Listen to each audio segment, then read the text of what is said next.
மணம் முடித்தவர் போல் அருகினிலே ஓர் வடிவு கண்டேன் தோழி. மங்கையன் கையில் குங்குமம் தந்தார் மாலையிட்டார் தோழி.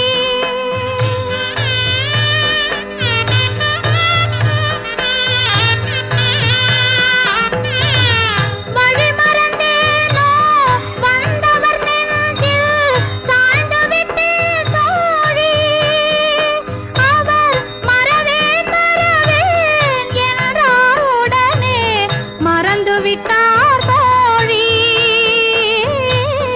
மறந்து விட்டார் தோழி.